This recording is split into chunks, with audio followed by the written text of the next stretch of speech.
نحمده ونصلي على رسوله الكريم أما بعد أعوذ بالله من الشيطان الرجيم بسم الله الرحمن الرحيم رب اشرح لي صدري ويسر لي أمري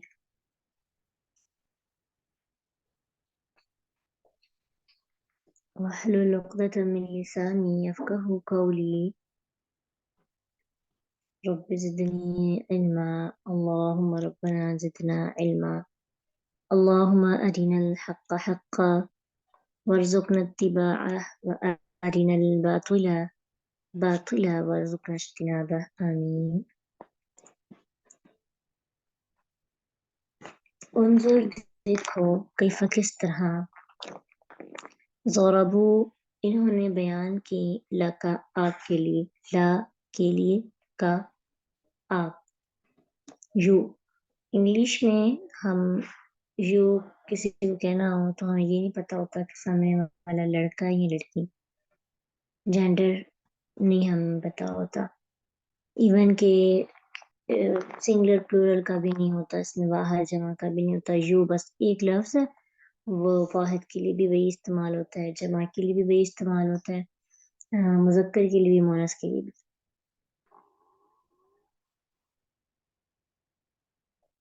تو اس لیے بات سمجھ صحیح نہیں آتی عربی زبان میں یو کی جگہ پہ ہمیں ملیں گے مذکر کے لیے علیحدہ مؤنث کے لیے علیحدہ جیسے مذکر کے لیے یو کی جگہ پہ آتا ہے لاکا اور اگر مؤنث کی بات ہو جائے تو آ جائے گا کاف کے نیچے زیر بن جائے گا لاکی جہاں کاف کے نیچے زیر ہوگی نا وہاں پہ عورت کی بات ہوگی جس سے ابراہیم علیہ السلام کی بیوی کی بات ہوئی سورہ زاریات میں کہ جس میں فرشتے جب آئے خوشخبری دی بیٹے کی تو وہاں پھر فرشتے جب ان سے مخاطب ہوئے تو کہا کذالکی اور پھر ابراہیم علیہ السلام نے کہا ربکی تو کاف کے نیچے زیر ہو تو میننگ یو ہی ہوتا ہے لیکن مطلب مقصود کیا ہوتا ہے عورت مخاطب ہوتی ہے ٹھیک ہے اور کاف کے اوپر زبر ہو تو کون مخاطب ہے مذکر تو یہاں پہ کون مخاطب ہے نبی صلی اللہ علیہ وسلم اس طرح زیادہ ہوں مذکر ہوں زیادہ تو اس کے لیے آتا ہے لکم ہوتا اس کا مطلب بھی یو ہے لیکن زیادہ آدمیوں کے لیے سب کے لیے ذالکم ربکم پڑھتے ہیں نا اور کم لکم کی جگہ اگر مونس کے لیے استعمال ہوئی تم سب عورتیں تو اس کی جگہ پہ کیا استعمال ہوگا یاد ہے آپ کو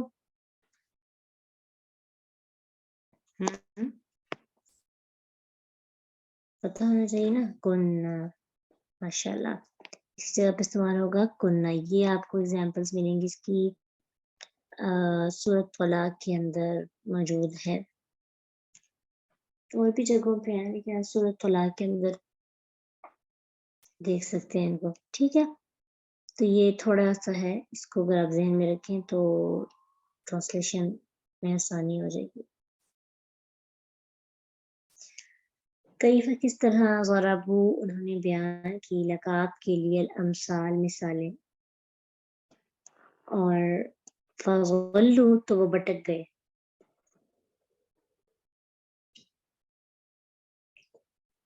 فلا بس نہیں یستطیعون وہ استطاعت رکھتے سبیلا راستے کی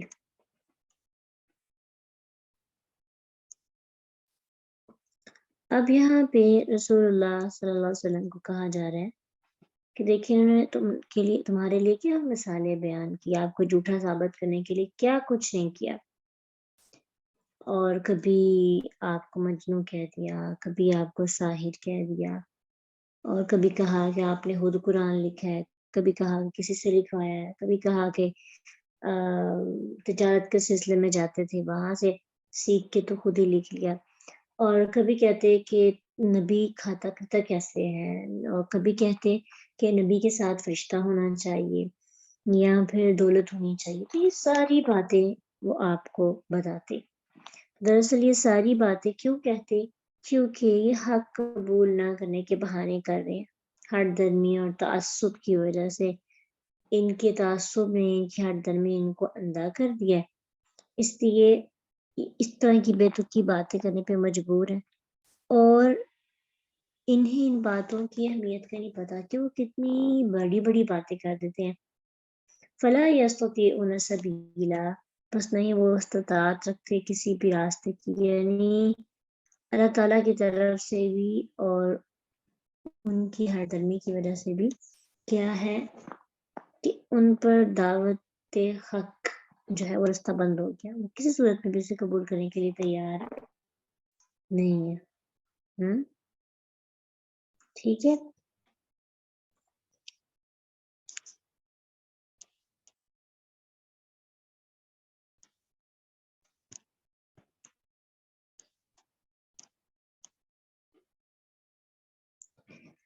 آگے ہم پڑھیں گے، اگلا ہمارا شروع ہو رہا ہے۔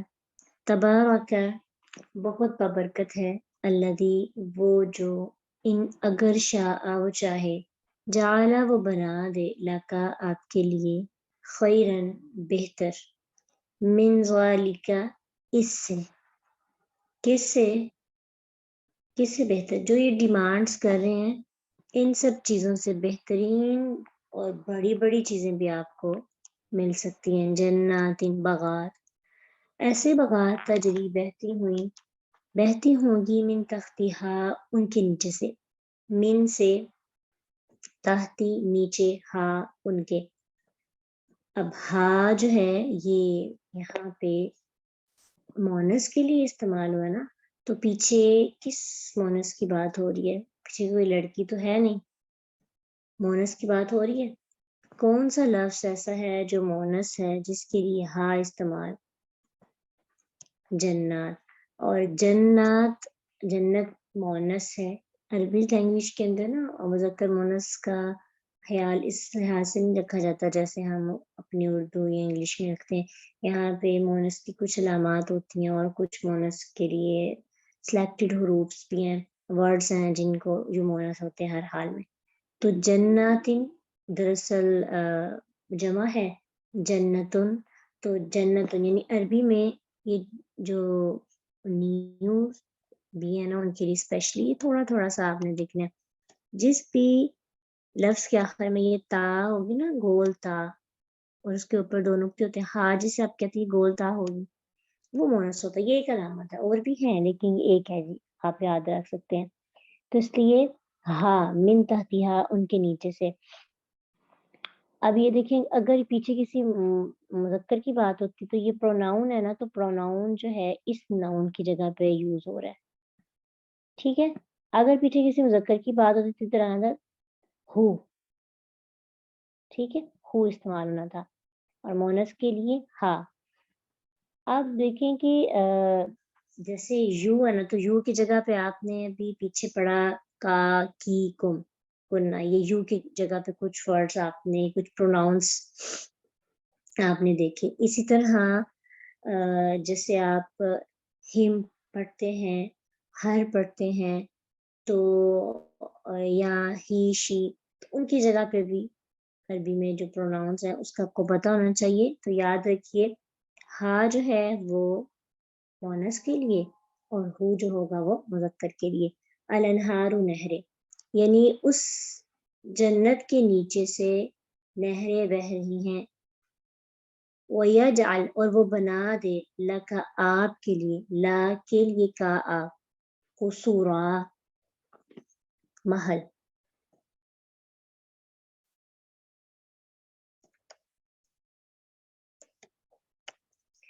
اور محلات اللہ تعالیٰ آپ کے لیے بنا دے۔ اب یہ بات کیوں کی گئی؟ کیونکہ وہ آپ سے اس کی ڈیمانڈ کرتے تھے نا، تو اللہ سبحانہ تعالیٰ کہتے ہیں کہ اگر اللہ چاہے تو آپ کو ایک باغ نہیں، ایسے کتنے ہی باغ عطا کر دے، اور ایسے باغ اللہ آپ کو دے کہ اللہ اپنی شان کے مطابق وہ ساری چیزیں آپ کو نواز سکتا ہے۔ پھر اس طرح رہائش کے لیے ایک محل نہیں، اللہ کتنے ہی محل آپ کو عطا کر سکتا ہے، اور جو وہ چیزوں کے نام لیتے ہیں ہر چیز پر اللہ قادر ہے کہ وہ آپ کو دے۔ مگر سوال یہاں پہ یہ ہے کہ یہ سب کچھ اگر مل بھی جائے نا تو پھر بھی بل کذبوا بالساعۃ، بلکہ انہوں نے جھٹلایا قیامت کو، وعددنا اور تیار کر رکھا ہم نے، لمن اس کے لیے جو کذبا جھٹلایا، بالساعۃ گھڑی کو، قیامت کی گھڑی کو، سیرا بڑکتی آگ۔ یعنی اگر یہ سب کچھ مل بھی جائے گا تو وہ ایمان نہیں لائیں گے۔ ریزن کیا ہے کہ وہ آخرت پر ایمان نہیں لاتے، اور جس کا آخرت پر ایمان نہیں ہوتا، جو آخرت پر یقین نہیں رکھتا، وہ ایکسکیوزز پیش کرتا ہے۔ اگر آپ اس کی ایک خواہش پوری کرتے ہیں نا،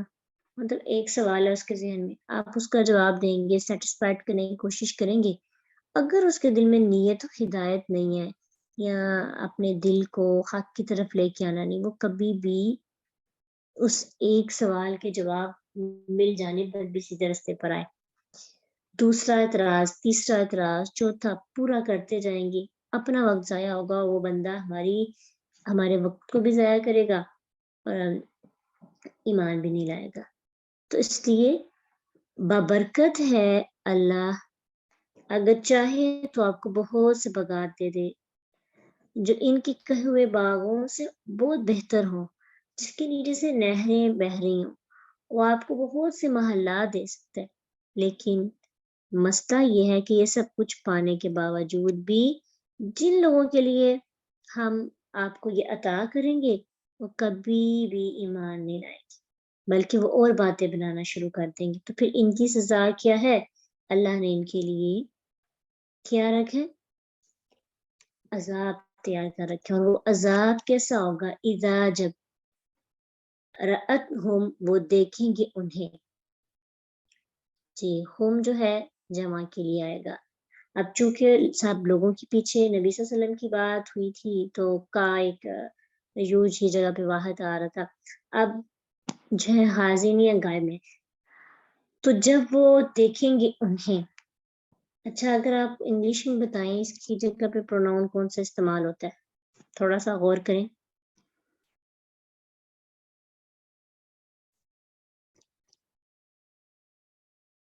آواز جو ہے نا، آپ آڈیو کنیکٹ کریں پھر آپ کو آواز آ جائے گی۔ ان کو تھوڑا سا گائیڈ کر دیں، ان کا میسیج آ رہا ہے جن کی آڈیو کنیکٹ نہیں ہے۔ جی انگلش میں ہم اس کی جگہ پہ استعمال کیا کرتے ہیں؟ them، ٹھیک ہے جی۔ تو عربی میں اس کی جگہ پہ کیا استعمال، انگلش کے ساتھ آپ کو بتاتے، کیونکہ حاضر غائب اور متکلم یہ ورڈز جو ہے نا کچھ لوگوں کو سمجھ نہیں آتی، تو آپ کیونکہ آپ انگلش سے بڑا آپ کا تعلق بچپن سے ہوتا ہے، تھوڑی سی سمجھ آ جاتی ہے آسانی سے، تو جہاں پہ آپ انگلش میں دیم یوز کرتے ہیں نا، وہاں پہ عربی میں آپ کے لیے ہوم کا لفظ، ہوم پروناؤن یوز ہوتا ہے۔ تو جب وہ دیکھیں گے انہیں، من مکان جگہ سے، من سے مکان جگہ، بعید دور کی، سمعو وہ سنیں گے، لہا اس کی، اب لا ہا لہا کس کی؟ اس کی، تغیظاً سخت غصے کی آواز، و زفیرا اور چیخنا چلانا۔ اب بات یہاں پہ کس کی ہوئی ہے؟ جہنم کی۔ تو اب جہنم کے لیے یہ پروناؤن یوز ہوا ہے ہا۔ اب جہنم بھی مونس، اور یہ مونس سمائی ہے، حالانکہ اس کی تائے تنیس والی علامت تھی، باقی بھی علامات تھی، لیکن جہنم جو ہے نا، آپ ہمیشہ یاد رکھیں جہنم عربی لینگویج میں مونس ہے۔ تو اب اللہ سبحانہ تعالیٰ فرماتے ہیں کہ ان کے لیے کیسا عذاب ہے۔ جہنم جب ان کافروں کو بہت دور سے دیکھے گی نا، تو جہنم کی وہ ایسی آوازیں سنیں گی کہ شدید غصے والی اور گدے کی آواز جیسی ہوگی۔ اس وقت جہنم کا غصہ بہت پیک پہ ہوگا، تکاد تمیز من الغیظ، سورۃ ملک کے اندر 6 نمبر، اور وہ ایسی ایسی آوازیں نکالے گی کہ انسان خود، آج ہم اس کو سنتے ہیں، یعنی صرف اس منظر کو سامنے لاتے ہیں تو ہمارا دل پھٹنے لگتا ہے، تو جب اس کو سامنے دیکھا جائے گا تو کیا کیفیت ہوگی؟ تو اس سے ثابت ہوتا ہے کہ جہنم کو بھی اللہ تعالیٰ شعور عطا کریں گے. غصے جیسا ہونا، گدے جیسی آوازیں نکالنا، کلام کرنا. یوم نقول لجہنم حل امتلأتی وتقول حل من مزید. اس دن جہنم ہم سے کہے گی کیا تو بھر گئی، اور وہ کہے گی، یعنی اللہ سبحانہ تعالیٰ جہنم سے کہیں گے کہ کیا تم بھر گئی، یعنی تمہاری جگہ پوری ہو گئی. تو وہ کہے گی کیا کچھ مزید ہے، حل من مزید، اور کچھ ہے تو وہ بھی بھیجے. صحیح بخاری میں جنت اور جہنم کے آپس میں جگڑنے کا ذکر آیا، جس میں اللہ تعالیٰ کے جہنم کے اندر پاؤں رکھنے پر اس کے بس بس کہنے کا ذکر، یعنی جہنم نہیں بھرے گی لیکن اللہ تعالیٰ اپنا اندر پاؤں رکھیں گے تو جہنم کی بس بس. یعنی انسان اتنے جہنم اتنی بڑی ہے کہ اتنے زیادہ انسان جانے کے باوجود بھی اس کو اور ضرورت ہوگی کہ میرے اندر اور انسانوں کو پھینکا جائے. اور پھر ایک بخاری میں ایک اور حدیث بھی ہے کہ جس میں اللہ تعالیٰ جہنم کے بارے میں نبی صلی اللہ علیہ وسلم فرماتے ہیں کہ شدید گرمی کی جب شکایت کی جاتی ہے نا، تو یہ اس کا سانس ہے، جو جہنم سانس لیتی ہے نا، تو وہ شدید گرمی جو ہم محسوس کرتے ہیں نا، وہ اس کی وجہ سے ہے. ٹھیک ہے، کچھ لوگ اس چیز کو نہیں مانتے، لیکن جہنم کے شعور ہونے کی بس یہ سمجھتے ہیں کہ یہ صرف ایک جیسے کسی کے غصے کے لیے الفاظ استعمال کیے جاتے ہیں نا، ویسے ہے. لیکن بات یہ ہے کہ اللہ تعالیٰ جہنم کو شعور دیں گے، اور جہنم اس دن چیخے گی، چلائے گی زور زور سے، غصے سے. اور جب وہ دور سے اپنے ساتھی کو جس کو اس نے اندر ڈالنا ہے نا دیکھے گی نا، جیسے اب دیکھیں، ابھی تو امیجن کرنا بھی مشکل نہیں ہے، تو آپ ایسی ویڈیوز بھی دیکھتے ہیں، تو دور کسی چیز کو جیسے کسی نے آپ پکڑنا ہو، یا ہارر کوئی ویڈیو آپ دیکھیں تو اس کے اندر آپ دیکھتے ہیں کہ ایک بڑا سا کوئی ڈراؤنی سی شے ہو تو وہ دور سے شکار کو دیکھے تو وہ آوازیں نکالتی ہے اور تھوڑا سے جپٹ کے اس کو پکڑ لیتی ہے. تو ایسے ہی جہنم جب دیکھے گی کہ یہ میرے اندر آنے والا بندہ ہے، تو وہ چیخے گی، چلائے گی، اور پھر اس کی جو آگ ہے نا وہ اتنی تیز سے ہی اس بندے کو پکڑے گی. یعنی اس کو جس پر جتنا غصہ ہوگا، جہنم کو جس پر جتنا غصہ ہوگا، اس کی پھنکاریں اتنی ہی شدید ہوں گی.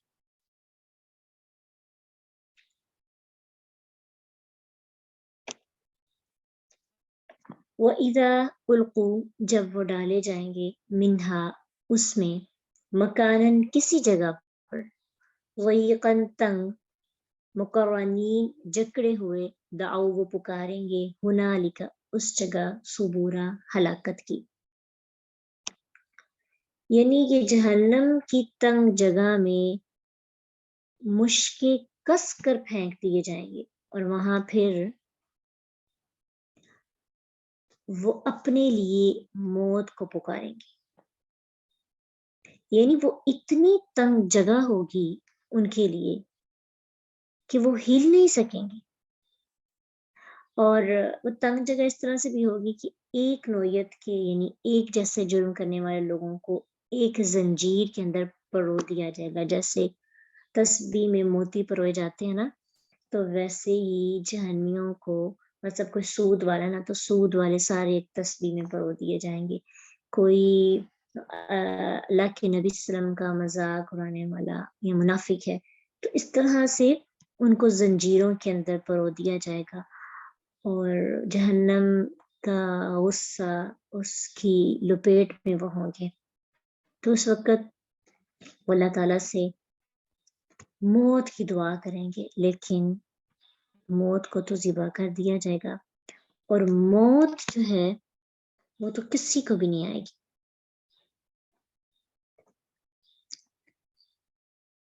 اور اللہ سبحانہ تعالیٰ کہیں گے لا تدعو،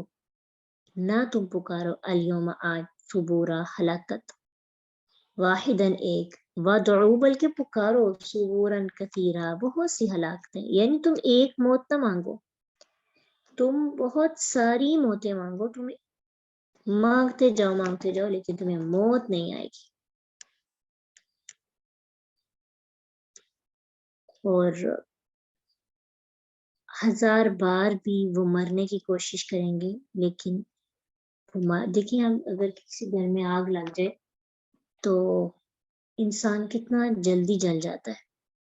لیکن جہنم کی آگ کے باوجود بھی وہ لوگ نہ جلیں گے. اگر ان کی باڈی کو کوئی نقصان ہوگا دوبارہ سے ان کی باڈی ٹھیک کر دی جائے گی تاکہ ان کو عذاب ہوتا جائے. اسی لیے تو اللہ سبحانہ تعالیٰ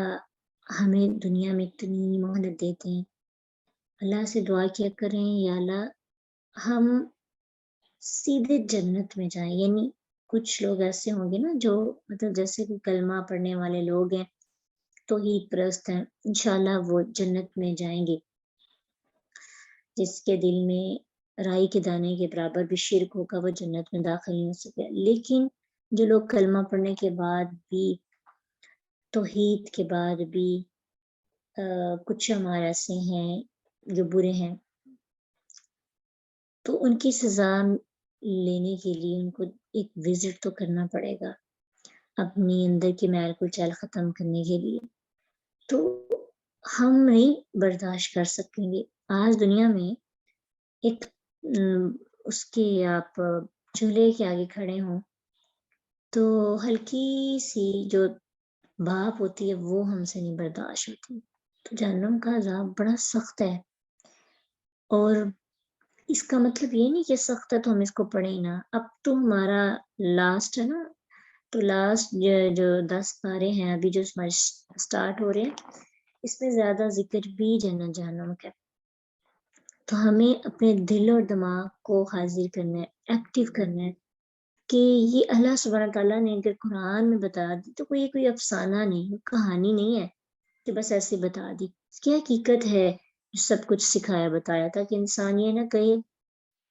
کہ مجھے الرٹ نہیں کیا گیا تھا. تو اس دن موت کو بھی موت آ جائے گی. کل کہہ دیجئے ادالی کا، کیا یہ خیر بہتر ہے، ام یا جنت جنت الخلد ہمیشگی کی، التی وہ جو وعدہ وعدہ کیے گئے، المتقون متقی لوگ، کانت ہے لہم ان کے لیے، جزاء بدلہ و مصیرہ اور لوٹنے کی جگہ. اب اس کے ساتھ ہی ساتھ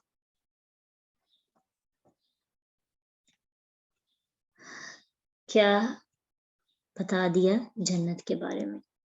جہاں بھی جہنم کا ذکر ہوا اللہ سبحانہ تعالیٰ نے جنت کا بھی ذکر کیا تاکہ انسان کے پاس دوسرا آپشن ہو، انسان پریشان نہ ہو کہ میرا انجام برا ہو. اس کے پاس یہ آپشن ہو کہ اچھا بھی ہو سکتا ہے، اچھے انجام کے لیے اچھے کام کرنے پڑیں گے. یعنی اب ان مشرکوں سے کہیں کہ اس طرح جکڑے ہوئے جہنم کی تنگ جگہ میں ہر وقت موت کی آرزو کرتے رہنا بہتر ہے یا پھر ہمیشگی کی جنت. یہ سوال دراصل ان کو جواب دینے کے لیے نہیں تھا بلکہ ڈانٹنے کے لیے کہ یہ تمہیں جنت اور جہنم کے درمیان میں کون سی چیز بہتر ہے، تمہیں خود اندازہ نہیں ہے، تمہیں فرق نہیں پتہ چلتا. بات یہ ہے کہ وہ لوگ آخرت پر ایمان نہیں لاتے، یعنی ان کو لگتا ہے آخرت قائم ہوگی ہی نہیں. تو اس لیے اللہ سبحانہ تعالیٰ نے جنت کا وعدہ متقی لوگوں سے کیا، اور متقی وہ بندہ ہوتا ہے جو شرک سے پاک ہو، اس کے بعد گناہوں سے بچنے کے معاملے میں سب سے زیادہ کوشش کرتا ہو. تو مشرک تو کبھی بھی جنت میں نہیں جائے گا. اس کے علاوہ اللہ جسے چاہے اس کے گناہوں کو معاف کر دے، کہ جو بندہ شرک کرتا ہے، پیچھے بعد میں شرک کی کل جو ہم نے پڑھا تھا شرک کے بارے میں ہی پڑھا تھا، تو شرک جو ہے وہ کسی صورت بھی معاف نہیں ہوگا. اس لیے نا شعوری طور پر کوشش کیا کریں اپنے ارد گرد رہنے والے جو لوگ ہیں ان کو شرک سے پاک کر سکے. اللہ نے آپ کو توفیق دے دی، آپ کے اندر یہ شعور پیدا ہو گیا کہ اللہ کے سوا کوئی حاجت روا نہیں، کوئی مشکل کشا نہیں، کوئی اللہ کے سوا مدد کرنے والا نہیں. سوچنا بھی، اللہ کی صفات کے ساتھ بھی کسی کو شریک ٹھہرایا تو وہ بھی شرک ہوگا، ایون کہ ریاکاری کی تو وہ بھی شرک ہوگا۔ تو جب اپنے اندر شرک کے بارے میں کانسیپٹ کلیئر ہو جائے تو اپنے ساتھ رہنے والوں کو ضرور گائیڈ کیا کریں، کیونکہ کوئی بندہ اتنی عبادات لے کر آئے لیکن اس کے نام مال میں شرک ہو تو پھر کیا ہوگا؟ سب کچھ ضائع ہو جائے گا۔ تو ایسے اعمال جو انسان کے سارے نیک اعمال کو ضائع کر دیتے ہیں ان میں سے ایک عمل شرک ہے۔ جو بندہ عبادات، صدقے، زکوٰۃ سب کچھ کرنے کے باوجود شرک کی غلاظت سے پاک نہیں ہے، اس کے لیے کیا ہے؟ اس کے سارے اعمال ضائع ہو جائیں گے۔ اس لیے شرک کے بارے میں شعوری طور پر ہم اگر بچ بھی رہے ہیں پھر بھی شعوری طور پر کوشش کرنی ہے، کیونکہ ریاکاری کے بارے میں تو آپ نے حدیث سنی ہے، تو ریاکاری بھی شرک میں آ جاتا ہے۔ اور اللہ تعالیٰ سے اپنے عزیزوں کے لیے دعا کیا کریں، کیونکہ انسان جب جنت میں جائے گا تو اللہ نہ کرے ایسا ہو کہ اپنے عزیزوں کو جب وہ جہنم میں جلتا ہوا دیکھے گا تو تکلیف نہیں ہوگی، اپنے عزیزوں کے بارے میں ہوگی ضرور، دنیا میں ہوتی ہے نا تو آخرت میں بھی ہوگی، آخرت میں تو دل اور پیور ہو جائیں گے۔ تو اللہ سارے ہمارے فیملیز میں کو اور ہمارے ریلیٹیوز کو، ہمارے ساتھ رہنے والے ہمارے دوست احباب جتنے بھی لوگ ہیں جن کو ہم جانتے ہیں، اللہ سب کو شرک کی غلاظت سے پاک کر دے۔ اب وہ جنت کیسی ہوگی؟ لہم ان کے لیے فیہا اس میں،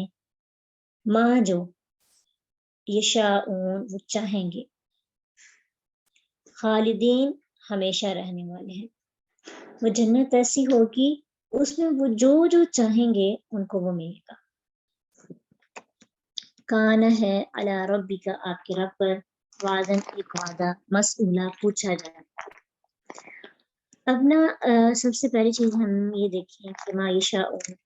کہ جو وہ چاہیں گے۔ کچھ لوگ اس کے بارے میں نا طرح طرح کے سوال کرتے ہیں، کہتے ہیں کہ اگر جنت میں جنتیوں نے جا کے کہا کہ ہمیں انبیاء کا مقام دے دیں، یا پھر اور ایسی ڈیمانڈز کی، بات یہ ہے کہ اللہ تعالیٰ کہتے ہیں کہ جنتیوں کو ہر چیز ملے گی،